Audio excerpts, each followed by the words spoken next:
In change management, we've all heard of the major CEOs and chief operating officers who were brought in to do change because they were so successful at change at company ABC and then at DEF. Surely they'll work for organization GHI.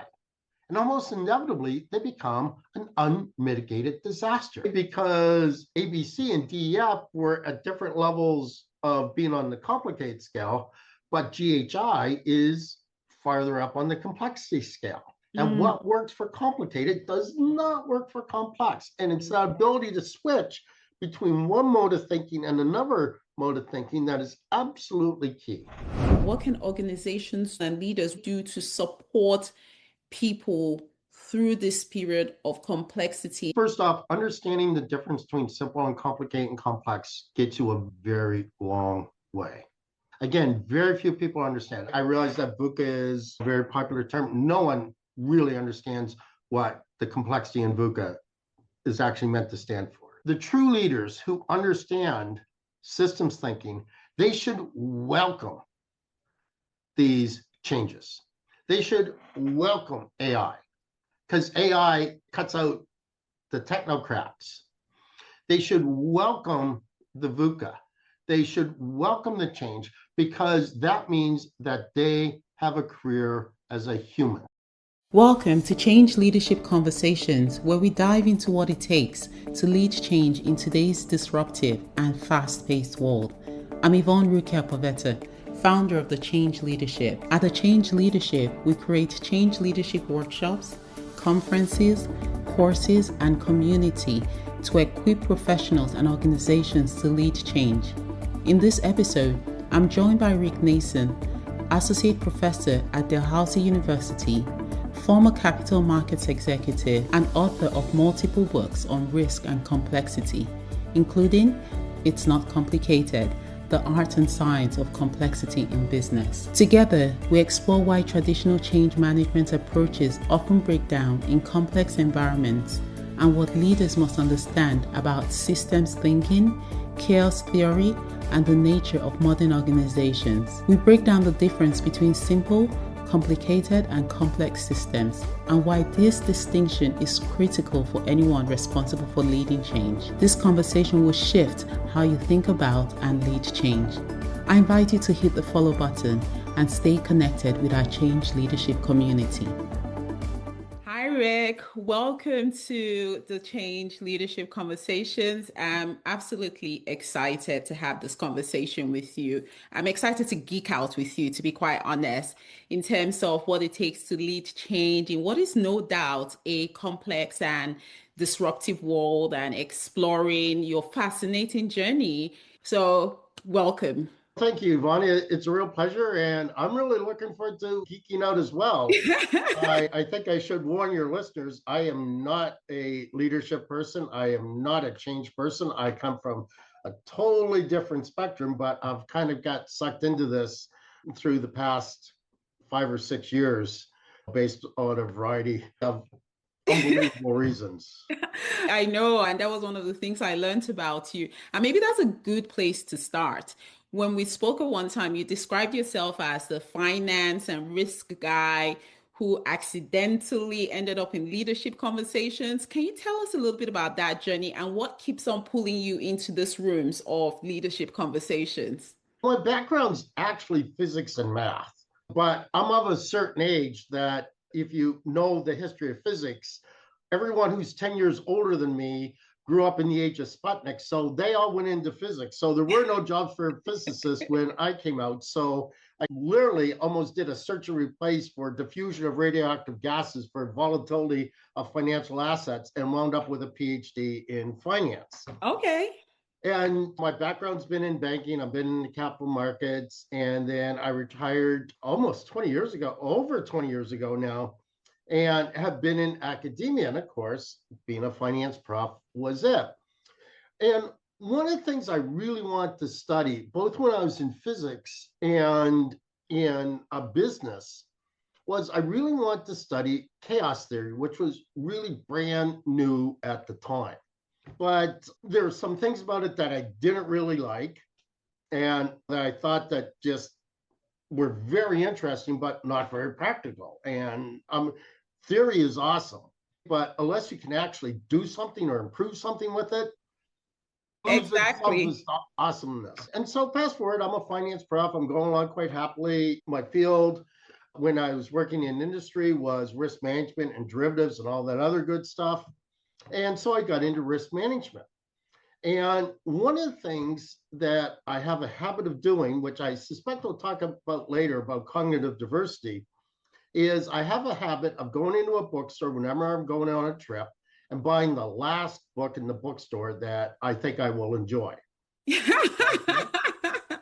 Because that's how you develop cognitive diversity. If you only read the stuff that you think that you're going to like, or if you only look at the stuff or talk to the people that you think they're going to like, you're never going to develop. That's interesting. That's a good point. You're expanding your view of the world and learning something new. I was doing a series of risk workshops at the time for major financial institutions, corporations. So I go into a bookstore in Toronto. I'm about to get in a car to go to Pearson to fly back to the East Coast. And there's a book on social activism. And I'm not really into social activism per se, so I picked it up. It was a book called Getting to Maybe, How the World is Changed. Mm. And this was a book that explained systems theory in a very practical way. And my mind just basically exploded when I was in the car service on the way to the airport, because this was the link to the chaos theory that I originally wanted to study. This was how to take it, not necessarily as chaos theory itself, which I still think is semi-useless or certainly not practical for change management, although some people will differ with me greatly on that. Some consultants of a particular army of consultants will differ with me greatly on that. But this was a way, by thinking about complexity theory, which virtually everyone uses the term complexity, but only a very tiny few percentage of them use it in the way that a scientist does. And this book just blew me away. And so I started integrating it into my risk workshops. And let me stop you there a bit so that the leaders can follow us on this journey and I can learn as well. So tell me a little bit more about chaos theory, because you've mentioned chaos theory a few times. What is chaos theory and how does that lean into your curiosity? you have to take a step back and ask about systems theory. Okay. Okay, so systems theory, there's three main types of systems. And Okay. we can add in chaos and we can add in wickedness, and there's a whole bunch of others. But the three main are simple, complicated, and complex. They're the ones that are relevant for organizations. They're the ones that are relevant for organizational behavior, for change management, for managing people in general. So a simple system is, and again, I'm going to steal from the book Getting to Maybe, How the World has Changed. They describe it as baking a cake. So for a simple system, you have a recipe, but the key element is the recipe is robust. For example, if I'm making pancakes and it calls for a cup of the pancake powder, and on that final little thing to fill the one cup, I goof and a whole bunch more pancake mix goes in, it doesn't really matter. You'll still wind up with pancakes. So you don't have to be exact. But then we get to complicated. And complicated is something that works by rules and laws. Things that are purely scientific. And again, stealing from the book, Getting to Maybe, yes, I do use different examples in my own book, but I do refer back. But they compared to getting an astronaut to the International Space Station and back. Now there, you cannot be robust. You can't be approximate. You have to be exact in your calculations, or else the astronaut's going to Jupiter and Major Tom becomes a major hit on the radio again. And then we come to, but the beauty of complex systems, and to a great extent simple systems, if you do the same things, you get the same output. In fact, with a complicated system, if you do the exact same thing and it's truly complicated, you will get the exact same output. Now let's just park that. Then we come to complex. In a complex system, again, borrowing from the book Getting to Maybe, is they give the example of raising teenagers. Okay. If you go into your local bookstore, you'll find lots of books on raising your baby or your toddler. You'll even find lots of books on dealing with your aging parents. But you will not find any books on raising your teenager because no one knows how to raise teenagers. Mm. And furthermore, with teenagers, what worked with them at 10 a.m. in the morning is probably good to produce the exact opposite reaction at 2 o'clock in the afternoon. And in this day and age, much, much more complex.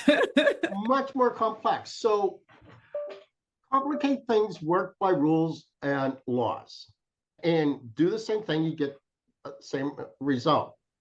But complex come up when you have agents. You could think teenagers or people or work groups or companies or industries or even countries. So you have agents who can interact and who can adapt. And when you get those three properties together, you get a whole different set of outcomes or a whole different set of properties. And you get what's called, first and foremost, is emergence, which is probably one of the main ones. So let me give you an example of emergence. What did we all do the second week that COVID hit? Is we all went to Costco to buy monster sizes of toilet paper. Was there any rationality? No.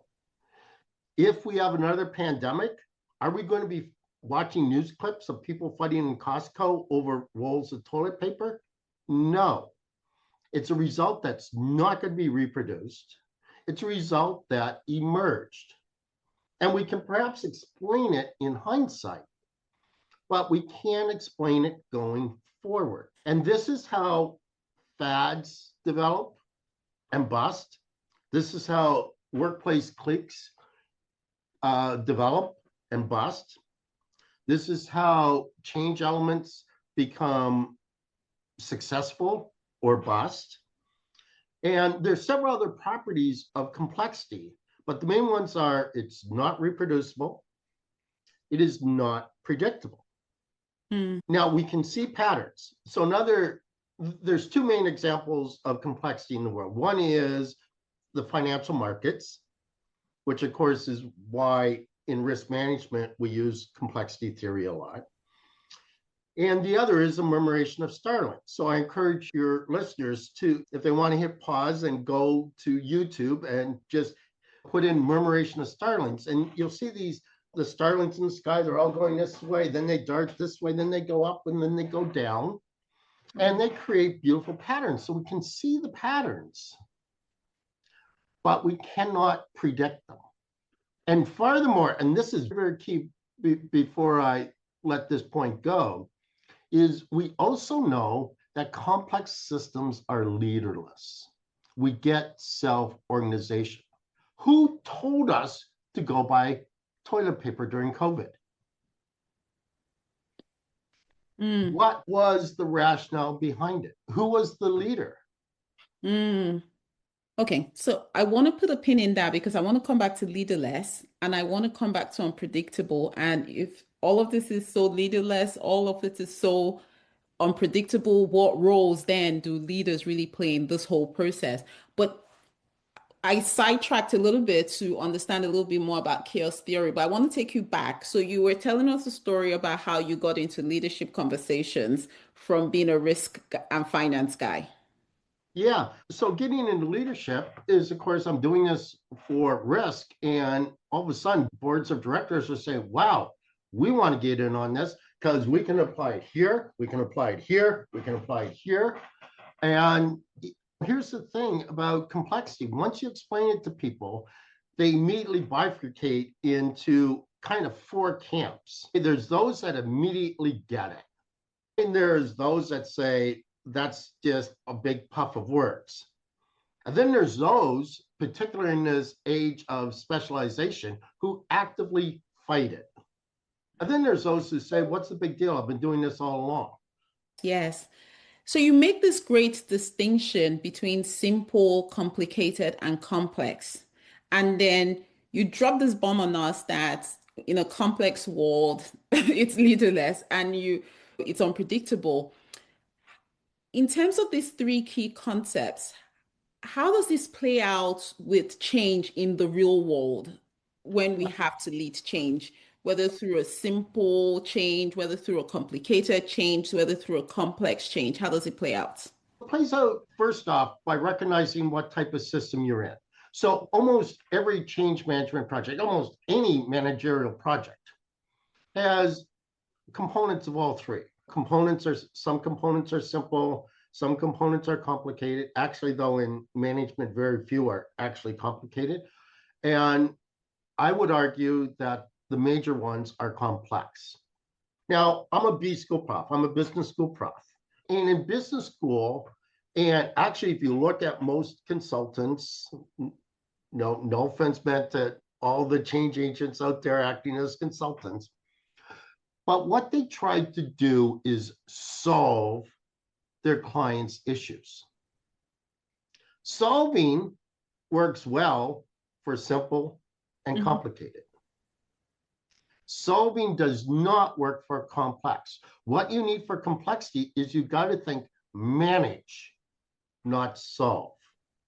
And that is a very different mindset. It doesn't sound like it is, but it is.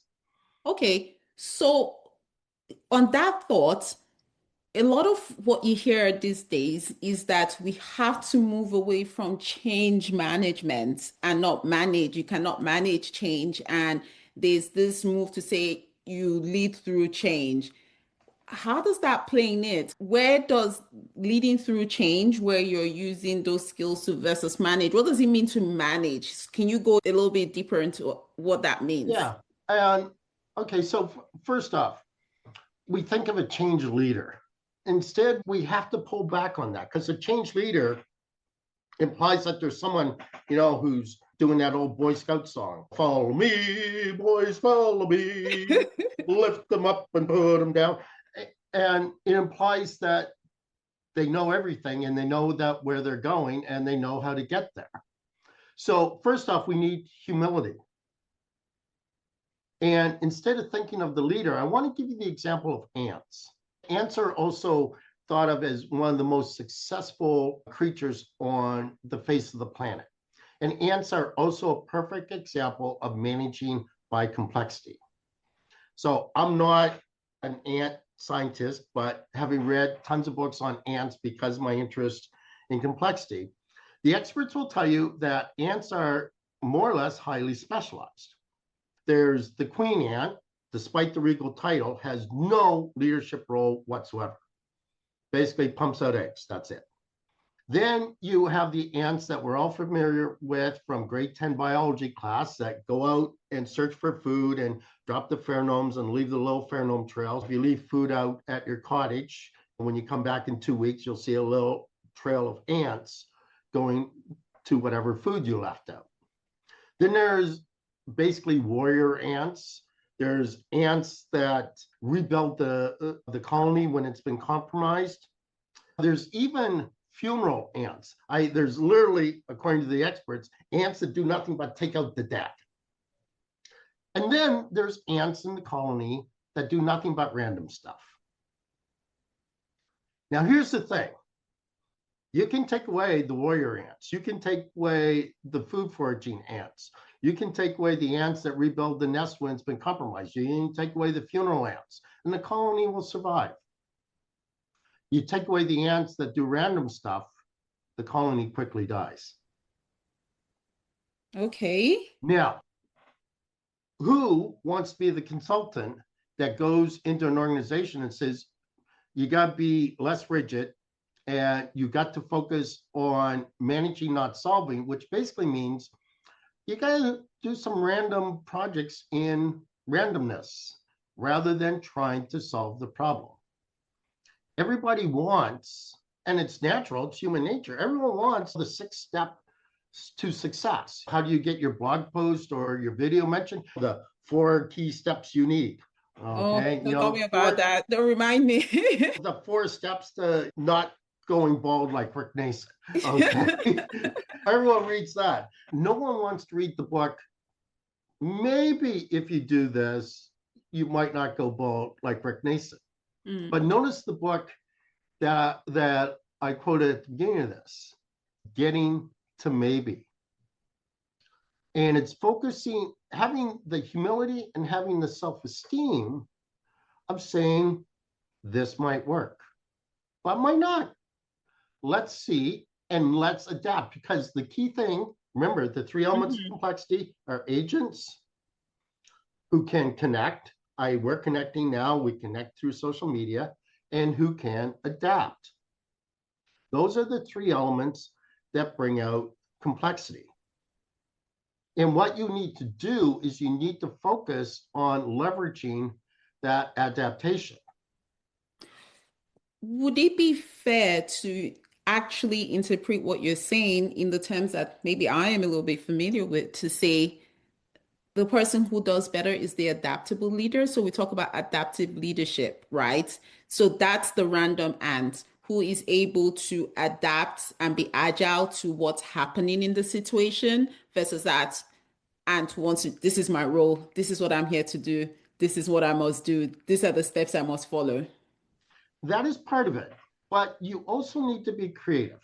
So it's not just enough to see what's going on and pivot, but you got to be able to pivot and be willing to pivot in ways that seem unconventional. So I'll give you another example of the unconventionality. Excuse me. So if you go to a lot of sports stadiums, particularly football stadiums, where there's expected to be 80,000 people or whatnot, you'll often see these posts randomly put in the ground outside the gates. You're thinking, wow, is that ever stupid? We got 80,000 people trying to get into the stadium, but we have these posts here that someone could run into.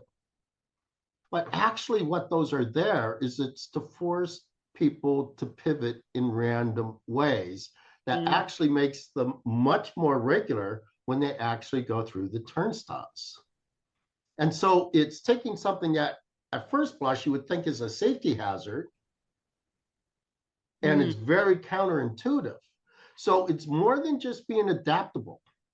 And this is why I'm so passionate about people understanding complexity science, because we have all these other frameworks and terms going around, but we also have this entire field of physicists and mainly biologists who are studying these effects and coming up with ways that we can adapt for management. Whereas a lot of the frameworks that come out, and yes, I know that there's one big complexity framework for business, which drives me absolutely nuts because they basically have everything more or less backwards, but I'll leave that alone. I'm curious. I'm curious. Which one is it you're referring to? You might as well just put it out there so we can get full understanding. No, you'll get the hate mail because there's an army of consultants out there trying to defend it, but it's Knevin. Okay. And they basically confuse chaotic for complex. Chaotic, by the way, is something very specific that almost never arises in a managerial situation. I've yet to come across an instance where it arises in a managerial situation. And then you have the sense making. If I wave my arms fast enough, we'll make sense of things. And the reason I'm passionate about complexity is it actually is based in science. It's based in physics, the intersection of physics and biology. And so this is why I'm also pulled into writing a book on healthcare. This is why I've been pulled into interacting with the drug courts in the US.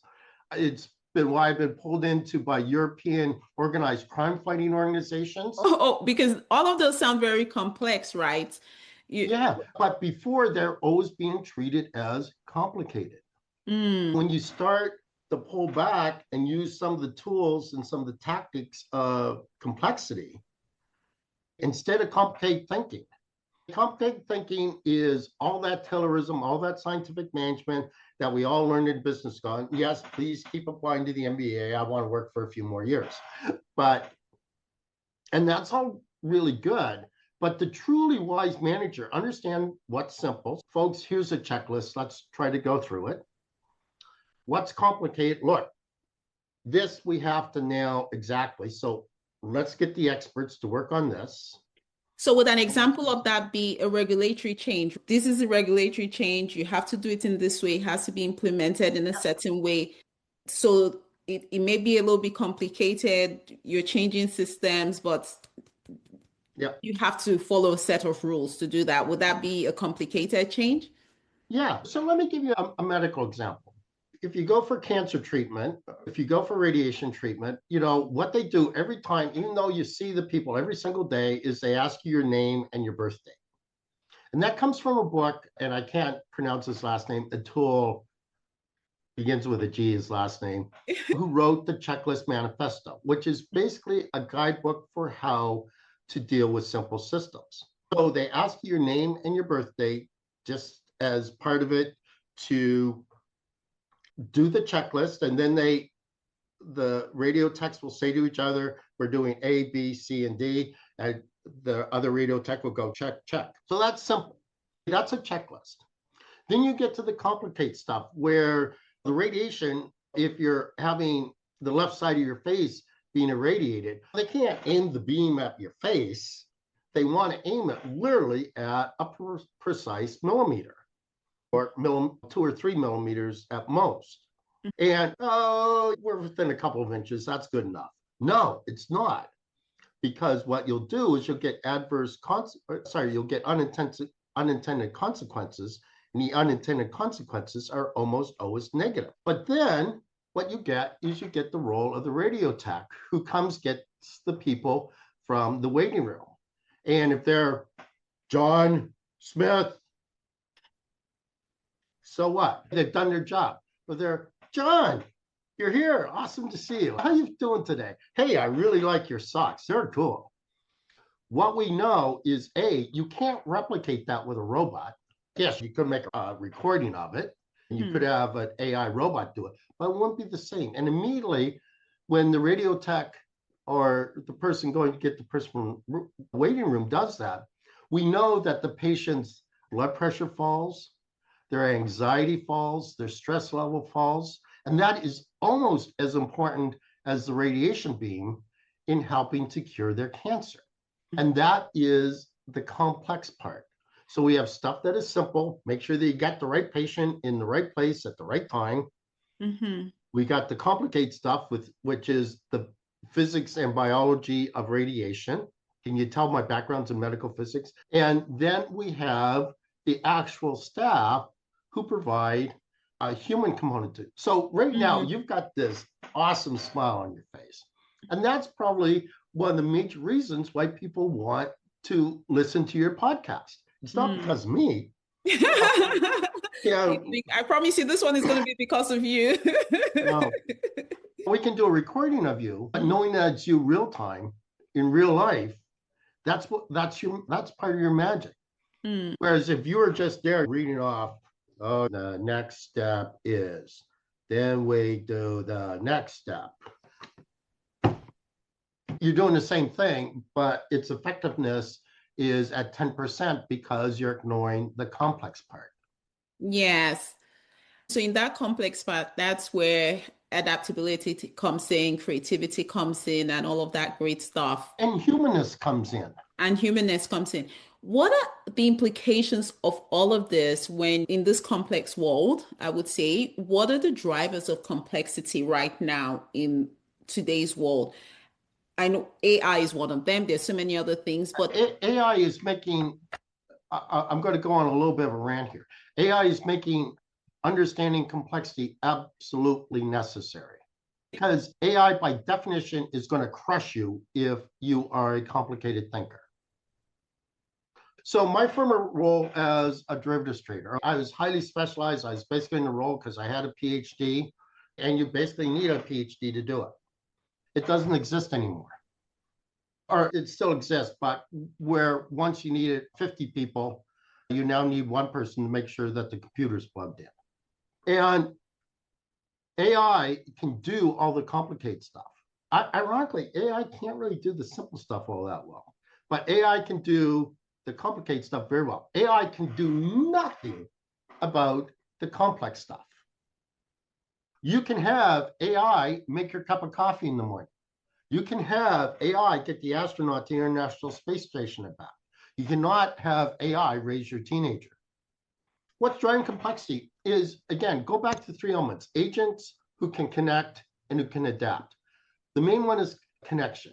We can connect now with more people than ever. Social media is a huge driver of complexity.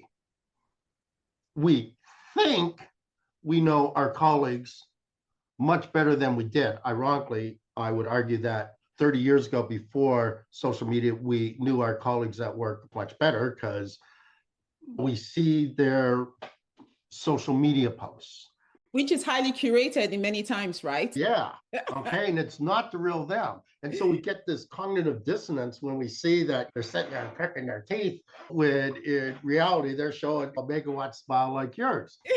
With globalization, with the speed at which things are going, and with the way that things are so interconnected. So that connectedness piece of complexity is really coming to the fore.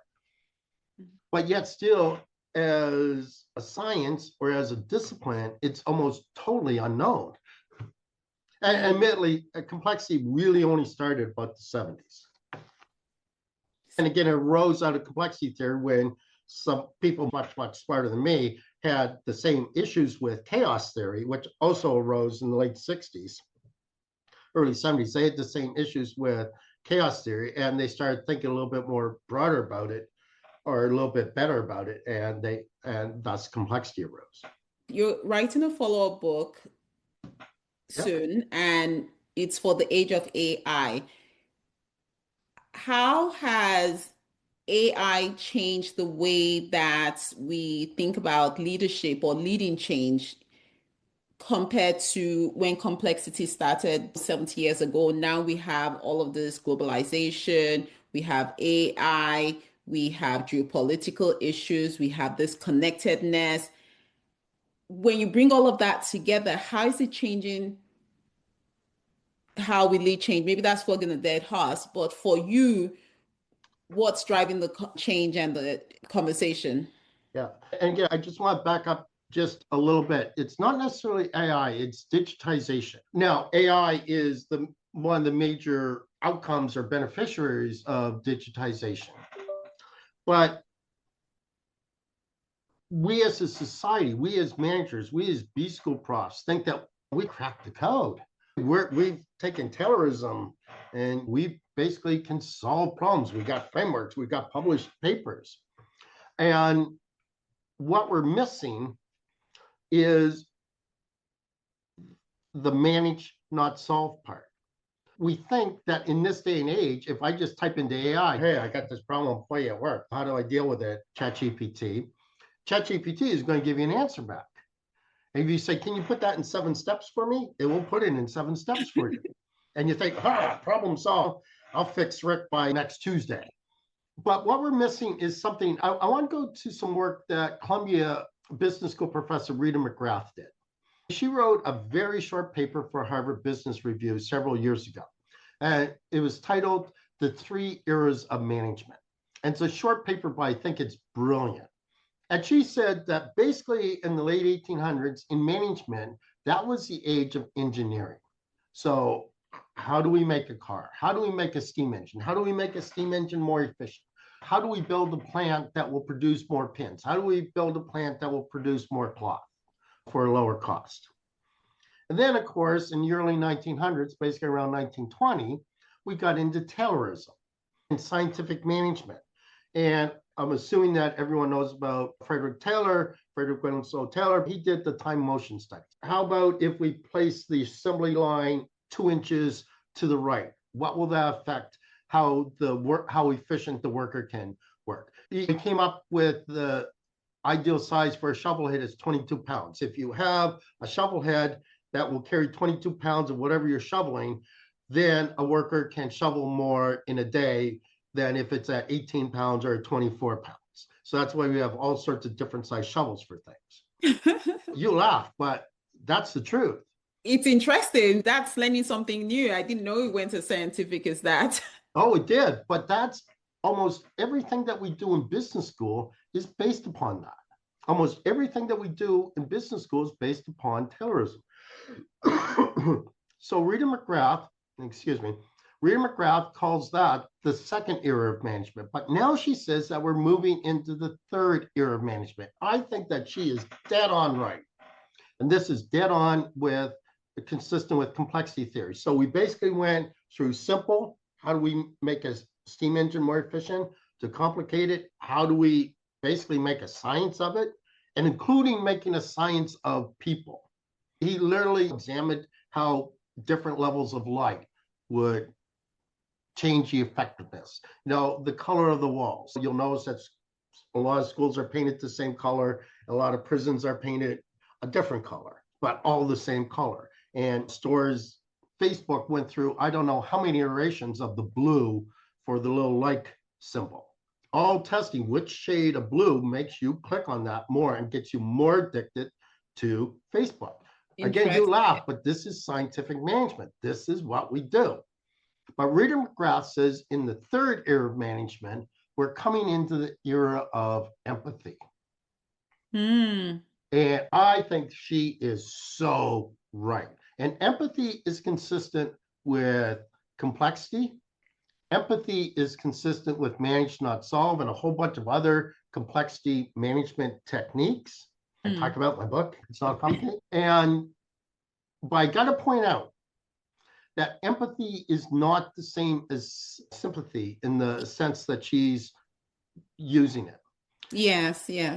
Empathy doesn't mean that you feel sorry for someone. Empathy means that you are truly trying to walk a mile in their mind's shoes. You're truly trying to understand why they're thinking, acting, speaking, whatever, the way that they do it. Doesn't mean that you agree with it. Doesn't mean that you like it. Yeah. But you're truly trying to understand them as a person. I describe that as cognitive empathy, where it's very intentional and not where people tend to lean on thinking what empathy is with the compassionate empathy. Can I feel what they're feeling? I'm sorry for them. I sympathize with them because you understand where they're coming from because maybe you also have been in that situation. So you have that feeling, unlike cognitive empathy, which it seems like what you're describing, where there's more of an intentionality behind what it is you're doing. That's interesting that you bring empathy to be more aligned in a complex world. And why would you say empathy is more aligned in a complex world? Because again, going back to the three parts, when your agents are humans rather than ants or murmuration of starlings, and you see the connections, if you have the empathy, then you are more likely to understand who, what, when, where, and why they're going to adapt. And it's understanding how the adaptation is molding and forming. And not that you can put it in a certain place, but you can try things to nudge it towards what the overall group objectives are. In a complex world, there are different types of thinkers, right? And you use the Big Bang Theory to tell us about that. Could you describe the different types of thinkers that emerge in a type of complex world, especially when it comes to how we lead change and think through leading change? I speak at several finance conferences a year.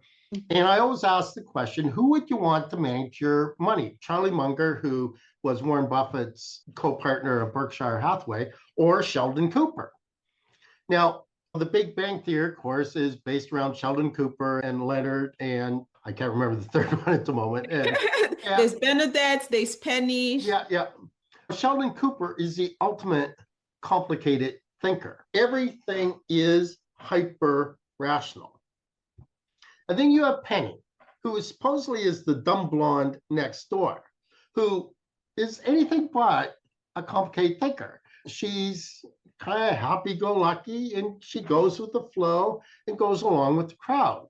And for the first few seasons of the show, what you got at the end of almost every episode, Leonard and Sheldon and Raj, they came out looking like complete unmitigated idiots.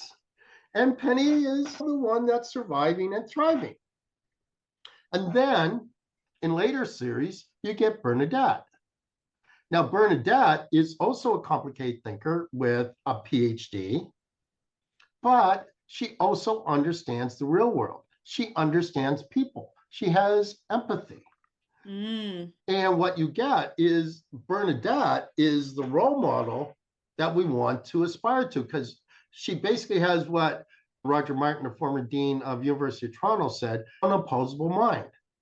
She can see the complicated, but she can also see the human / complex. And it's when you understand when the complicated is called for and when the complexity thinking is called for, that's when the magic appears.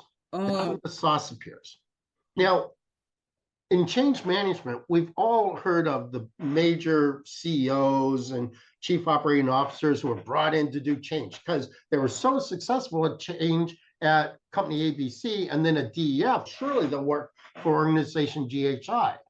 And almost inevitably, they become an unmitigated disaster because ABC and DEF were at different levels of being on the complicated scale, but GHI is farther up on the complexity scale. And what works for complicated does not work for complex. And it's that ability to switch between one mode of thinking and another mode of thinking that is absolutely key. What you're saying just brings to me something that I totally believe in terms of when it comes to leading change, there isn't that formula, there isn't that theory, there isn't that method, there isn't that framework. Everything comes together as principles in terms of the way we do things.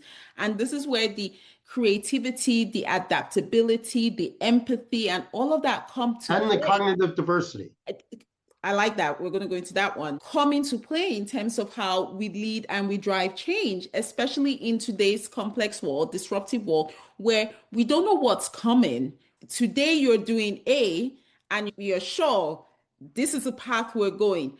And you switch on the news in the evening and something else has happened and you can no longer do A. And that's where you have to be creative. You have to be adaptable. You have to also have that empathy for your stakeholders to even understand how to work with them or how to, like you say, the different agents.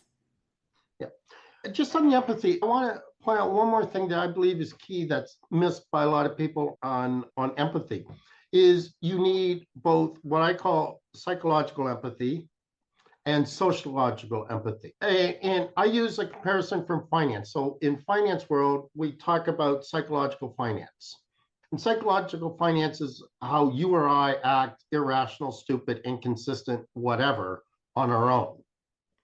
Sociological finance is how you or I act irrational, stupid, inconsistent, whatever in the context of a group. And managing someone in a complex situation one-on-one and managing someone in a context situation in a complex situation in the context of a group are very different things. And you have to have a different sense of empathy. Doing something like this, I'll go blah, blah, blah, blah, blah, blah, blah, blah, blah. You put me at a cocktail party with a lot of people around, I'm there. Don't talk to me, please. Stay away, please. And I'm a totally different person in different contexts. Everyone's a totally different person when they're by themselves or in a small group than when they're in a large group. One of the things I do if I have a large audience for my complexity talk is I'll start off by applauding someone in the audience for some major thing. I'll have 7 or 8 people in an audience of say 500 clap in rhythm. What happens is within about 5 seconds, everyone is clapping with the same rhythm rather than the random clapping that you would normally expect. That is the difference between complex as an individual and complexity in the context of a group. That's the difference between psychological empathy and sociological empathy. Thanks for that one. It's definitely one thing to take away. You've spoken about cognitive diversity previously. Can you tell us a little bit more about that? Again, that's why I bought the book, I've been basically trained in two very technical fields, physics and finance. The fact I'm ABD in physics, I have a PhD in finance. It's very easy to get tunnel vision in those. But where you get the greatest ideas is when you go outside of your tunnel vision into something that's totally unrelated. Everyone knows that when they're thinking about a problem, they're going think. Almost nothing good comes out. Later, when you're in the shower, singing along to a tune that you heard on the radio 5 minutes before you stepped into the shower, all of a sudden the idea comes to you out of nowhere. Oh, is that what singing in the shower does? Because they say you get your best ideas when you from the shower. I shouldn't say this on a podcast, but when I worked in industry, they always used to come to me and say, Rick, this might be a 2 or 3 shower problem. Because I could never think of anything on the spot, but if I could have 2 or 3 showers, I might come up with something. And I want to take it a little bit out of context for a moment, if you'll indulge me. Richard Wiseman, who's a researcher at Oxford, studies luck, amongst other things. He's a psychology researcher. And he wrote a book called The Luck Factor. And in it, he does a whole bunch of experiments on people who believe that they're lucky and people who believe that they're unlucky. And so a sample on the experiment he did is he told them, look, I want you to read this section of the paper and tell me the number of times that this symbol appears in this section. If you do so successfully, I'll give you 20 pounds. Now, on the third page, when you open up the section of newspaper, he has a full page ad that says, if you stop now, instead of 20 pounds, I will pay you 200 pounds. And what the lucky people do is they've got the open mind. They believe that they're lucky. They've got a greater cognitive diversity. So instead of just looking for that symbol, they're scanning everything. They say, wow, if I stop now, I get 200 pounds. The unlucky people, those are the ones that tend to be linear focused. They're going through the paper. Yeah, it appears once there. Yeah, once there. Nope, doesn't appear on that page. They go through and they miss their chance to get 200 pounds instead of 20 pounds. And this is it with serendipity. And this is not a secret dream it and it will be fulfilled type thing, but I do believe in writing down goals and sharing goals, because what happens when you do that, things pop up in your life that are related to your goal that if you didn't have it in your thought beforehand, you never, ever would have noticed. Yeah, just that thing they say about when you want to buy a red car or when you want to buy a certain type of car, you start to see all of those type of cars. Yeah. It's actually double after you buy the car. Okay, my wife bought me a car. I was away on a trip. She bought me a car while I was away. It was the worst color car. I didn't even believe that they could make a car that ugly, and I didn't know that they even made that model. And all I could see for 3 months afterwards was that color and make of car. And so that's why you need the cognitive diversity. So you can see different colors of cars, different makes of cars, and that broadens your thought process. That's why I went into the bookstore. And that's why I have a habit of going in a bookstore and buying the last book in the bookstore that I think I will be interested in. Yeah, I like that. Starting to bring this home a little bit. What can organizations do? What can change leaders do? Maybe organizations as a whole and leaders, what can they do to support people through this period of complexity? I think first off, understanding the difference between simple and complicated and complex gets you a very long way. Again, very few people understand. I realize that VUCA is a very popular term. No one really understands what the complexity in VUCA is actually meant to stand for. More or less became popular. Some could say originated with the US military. They understood complexity, but it's since been co-opted and we all think complicated, or we think many parts. By the way, for complexity, you don't need a lot of moving parts. So understanding the difference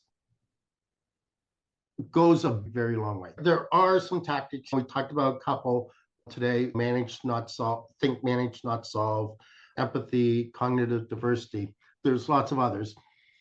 But first and foremost, understanding and appreciating and being able to ascertain when a situation is simple, complicated, or complex, or probably more likely in a change management situation, which parts of it are simple, which parts of it are complicated, and which parts of it are complex. Because what we do is, particularly if we've got a business degree or a consulting certification, is darn it, we naturally want to use that and show that we've mastered that material. And so we immediately go into complicated thinking mode. And who can blame those folks who do it? Because that's what they hire them for. You have this great degree, you have this MBA, you've come from this consultancy, you've developed this framework, you've done all of those things, and they believe that those are the kind of things that maybe work for simple and complicated structures will work for a complex situation, and complexity is changing. And I just love all the different things you're saying.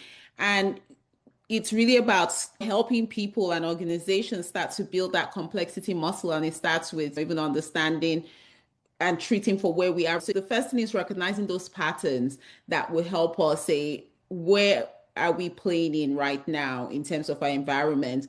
And then we can start to pull on those tools that can help us lean into the best way to support whatever that change is that we're going through. Is that fair to say? Yeah, that's fair to say. You have to recognize something before you can deal with it. And if Yes, you I like misrecognize that. it, you're not going to successfully deal with it.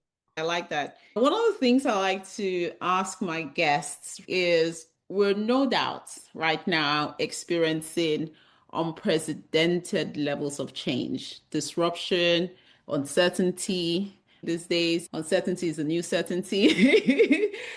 On a personal level, how are you feeling about the current state of the world right now? There's a couple of questions in that. I thought that you're going to go somewheres and then you went. I pivoted. I'm going to go back before the pivot briefly, if I may, because I think it's an important point. One of the Mm, things I try to stress to my business school students and to my exec education students, and even to the corporate audiences that I work with, is the true leaders who understand systems thinking, they should welcome these changes. They should welcome AI because AI cuts out the technocrats. They should welcome the VUCA.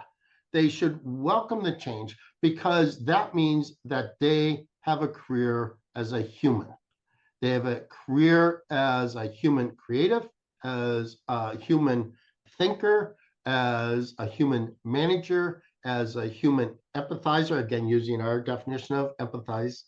And that is a much more fulfilling career than ticking boxes.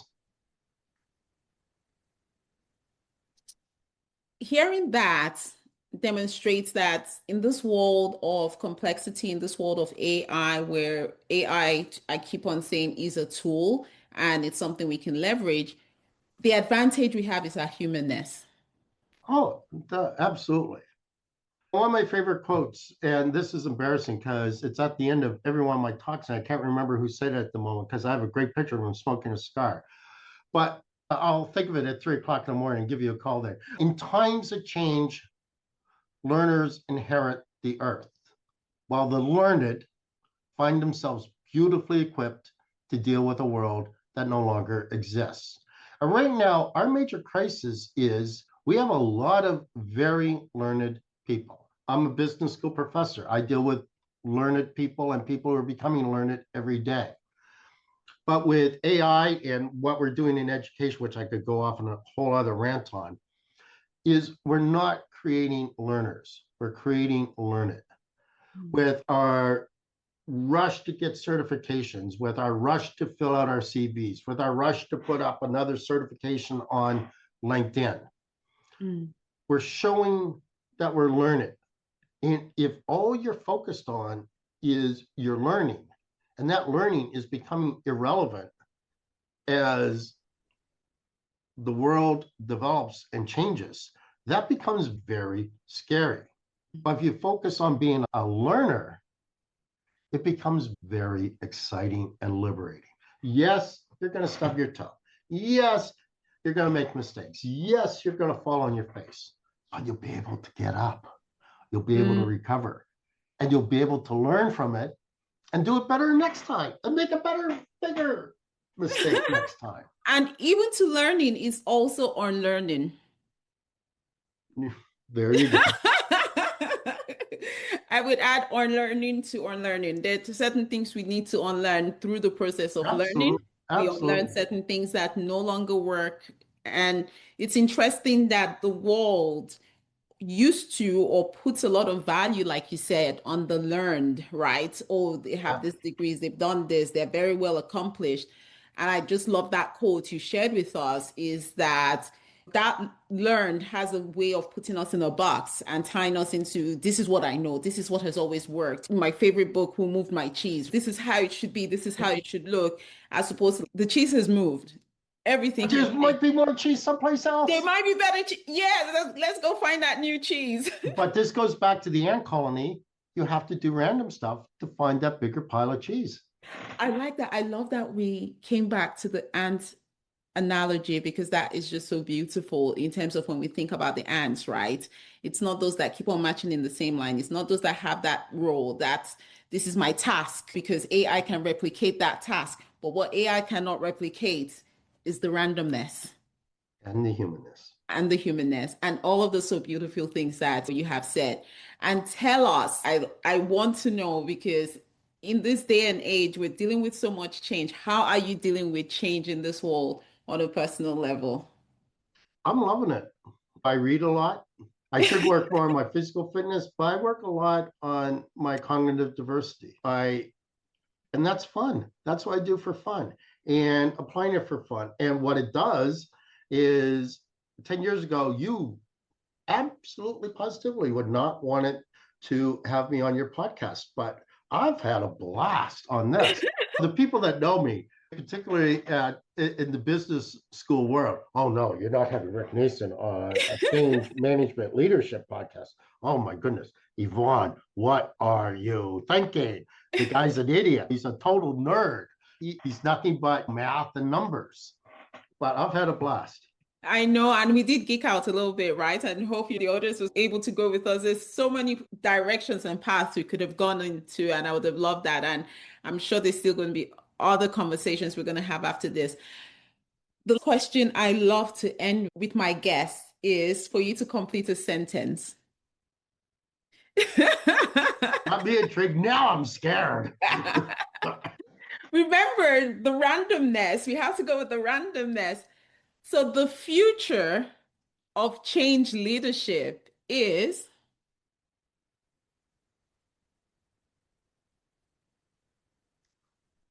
Going to look a lot like it was in 1900. what did it look like in 1900? Basically, in the early 1900s, we changed everything. We changed from going back to Rita McGrath's paper from business as engineering to business as scientific management. And we basically went into totally new models. For example, I think business schools as they exist, I think universities as they exist now will be totally unrecognizable 30 years from now. Oh, so the future is disruptive. I think that what we call management, there'll always be a role for managers, but how we train managers, Mm. I have no clue. I also teach quantitative analysis. And in quantitative analysis, we talk about risk versus uncertainty. So a risk, here I'm using technical definitions of the Knightian definitions from economics and finance. So risk is something for which we have a known distribution. So I tell my students that I don't know exactly what salary that they're going to have, but I can give them a probability of the salary that they're going to have. I can say that I know that you're going to earn between X and Y with 62% probability. So risk is where you know the range of outcomes and you have a probability distribution. But with uncertainty, and again, I'm using the Knightian definition of uncertainty, we don't know what the outcomes are. We don't know what the range of outcomes are. We don't know what the distribution is.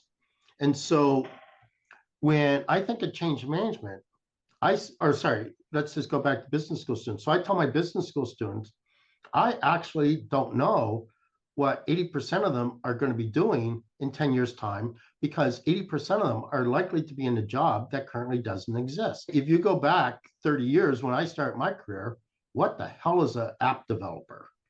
What is an SEO engineer? What's an influencer? Just to use some popular labels. And that is uncertainty. And I think the future of change management, I think the future of management is uncertain, in that a very large proportion of the roles they'll exist, but they won't exist as we know them today. The future is definitely disruptive and very uncertain. And that's, we can put a pin in and say for sure. We do not know what we're going to be dealing with even tomorrow. I'm sleeping in tomorrow. Oh my gosh, Rick, it's been awesome having you on this conversation to talk about various topics and elements around complexity. And it's not something that I feel we've done enough justice to, because it's just so broad for something that's supposed to, let's think about it from a systems thinking perspective. We've gone in all different directions to get to what it takes, and there's just so much to it. So I want to thank you for being our guest on the Change Leadership Conversations. It's been absolutely awesome having you. Well, Yvonne, I want to thank you. This has been an absolute blast. I've really enjoyed our time together. Thank you. Thank you for listening to the Change Leadership Conversations. Be sure to hit the follow button, leave us a review, and share this podcast with your team or fellow change leaders, because leading change is better when we do it together.